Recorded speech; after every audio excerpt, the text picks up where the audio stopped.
భారత్ మార్కెట్లోకి కొత్త యుగం మొదలైంది. మోంట్రా E27 ఎలక్ట్రిక్ ట్రాక్టర్ ఇప్పుడు అధికారికంగా లాంచింగ్ అయింది.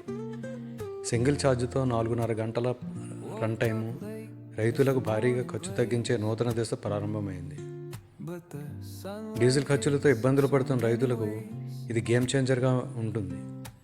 పొగ లేదు, శబ్దం లేదు, కంపనలు తక్కువ. కాబట్టి డ్రైవర్ ఎక్కువసేపు పనిచేసినా అలసటే ఉండదు. మాగ్నెట్ సింక్రోనస్ మోటార్తో 27 HP పవర్, 90 Nm టార్క్ దున్నడం, పిచికారీ, ట్రాలీ పనులకు పర్ఫెక్ట్గా పనిచేస్తుంది. 22.37 kWh LFP బ్యాటరీతో నడిచే ఈ ట్రాక్టర్ కేవలం 2 గంటల 15 నిమిషాల్లో ఫుల్ ఛార్జ్ అవుతుంది. 2WD, 4WD రెండింటిలో లభించే ఈ ఎలక్ట్రిక్ మిషన్ ధర 10,75,000 నుంచి ప్రారంభమవుతుంది.